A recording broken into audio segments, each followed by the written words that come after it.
FM News Talk 97.1. On-demand audio. Another issue facing the country via the states is, of course, Obamacare implementation and Medicaid expansion.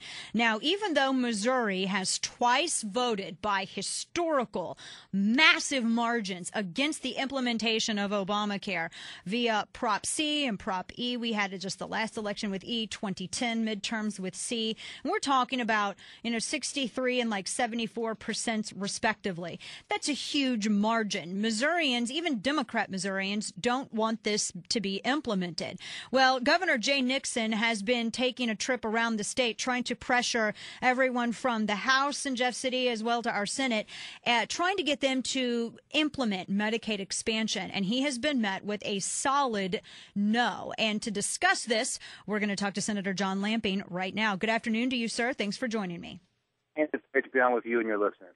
I was reading via the Cato Institute that not only have you all said very soundly no to Governor Nixon about Medicaid implementation, the expansion of this, but now Missouri is going to see the introduction of what is called the Healthcare Freedom Act 2.0. What can you tell us about this? Well, that's right, Dana.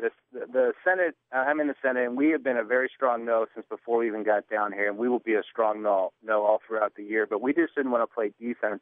We wanted to go on the offense. And so a few months ago, I filed Senate Bill 473, and it's being referred to as the Healthcare Freedom Act 2.0. And what it is actually is it actually uses the laws that exist today, both the Affordable Care Act as well as the law that we created through Prop C, and we use it in a way to reaffirm the fact that Missouri, we even under the Affordable Care Act, Missouri is in charge of our insurance industry, and the way the Affordable Care Act is written, it's only through a state-run exchange can you penalize both people for not buying insurance as well as penalizing the employers. Mm-hmm. As you know, we're not going to have a state-run exchange. We're going to use a federal exchange, and the administration has decided they're still going to penalize both employers and employees if they go that route. Prop C said that Missourians can't be penalized they don't buy health care, they don't offer health care.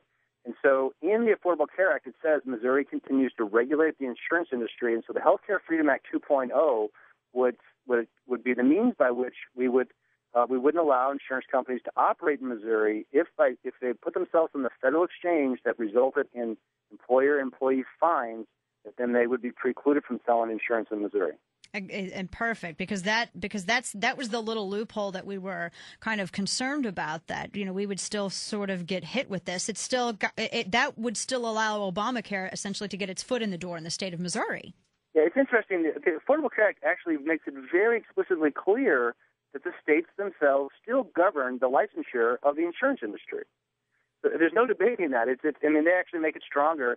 And then this is Senate Bill 473. If this were to pass, it would give us the means, the legal right to deny that license. So it's going to be interesting to see. We're waiting for October 1st to come to see if exchanges work or don't work, and then we're waiting to see if they do come online. And we need to pass 473 in order to have the right to deny that license to our Missouri insurance company. Now, I know that you all had been visited by Governor Jay Nixon. He was meeting with House Republicans before going to the state Senate to try to cajole everyone into passing Medicaid expansion. What was your meeting like with the governor? Well, I'd say the first half of it was, we listened to what the governor had to say, and there's nothing he hasn't said in the last 3 or 4 months. He took our questions, but he had asked earlier on that it be a conversation, and we turned it into a conversation. And we started to explain to him why we're not going to expand Medicaid. And we explained to him that, we don't have the confidence that you have in the federal government. And he explained to us, well, we already have this partnership with the federal government.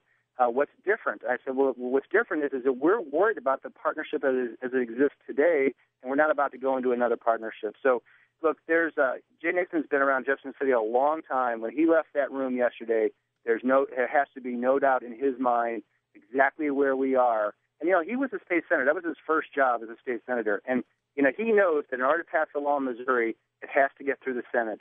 And so for him to come to the state Senate on April 9th, it was just for show. If he was really interested in trying to expand Medicaid, he'd have started in the Senate on January 9th, not April 9th. No, I was going to ask you as well. There was a proposal that passed out of the state house, out of committee, just a few days ago that I know in reading just various articles that the Senate is not interested in taking up as well. Do the Senate Republicans and House Republicans see eye to eye on Medicaid expansion? Well, both bodies are free to do what they want to do. And, Speaker Jones and I are good friends, and the House chose a path this session where they were going to go down this path of maybe do reform, look at ways to do reform, start a negotiation. The Senate didn't want to give any mixed feelings, and we wanted to make it very clear. 2013, no expansion of Medicaid. 2013, we're not interested in negotiations. 2013, we don't care about reform. Our session ends 5 weeks from Friday. We'll see. I'll probably be, chair of this committee. We will spend the off season looking at how we would actually create a Medicaid program if, in fact, we were to get block grants. If the states had a complete right to choose how to develop that program, that's what we're going to work on. We will not accept expansion. We'll come back next year. We will explain how it would be that Missouri would do Medicaid, but under no circumstances would we expand. So, the House chose their path. We wanted there to be no doubt in anyone's mind that this was not going to happen this year. So we didn't file one bill. We didn't have one hearing. And actually, I had a resolution on the Senate floor earlier on that actually implored the governor to go back and get these charitable dollars, go lobby. It's a non-binding resolution. And there was an opportunity for Democrats actually to start to talk about Medicaid expansion, and they chose not to speak that day. So the Senate floor has seen, barely a mention of the expansion of Medicaid. Yeah, well, I wish that the House Republicans, including the president there, President Pro Temp, would be on the same page as Senate Republicans. I know that we had a little battle over that a few weeks ago, where it seemed as though one particular proposal was going to get kicked to the president's special committee, and that ended up, when that hit the news, that ended up not occurring that particular way. I want to ask you another quick question, because this is from the Christian Newswire. Someone kicked this over to me right before you came on. The Thomas More Society is apparently attempting to intervene to strike down our laws for the contraceptive free insurance coverage. Have you heard anything about this? And what would the maneuvers be to prevent something like this from occurring? Well, I'll tell you, I'm not familiar with what you're just referring to. I did sponsor and carry Senate Bill 749 that protected the religious freedoms of Missouri employers, and there was after that passed and we overrode the governor's veto, there was an injunction filed, and then that was ruled against about 2 or 3 weeks ago. And this next step in this process is both Speaker Jones in the House through resolution and myself through a letter to the Attorney General's office. We're asking Attorney General Koster to appeal that ruling.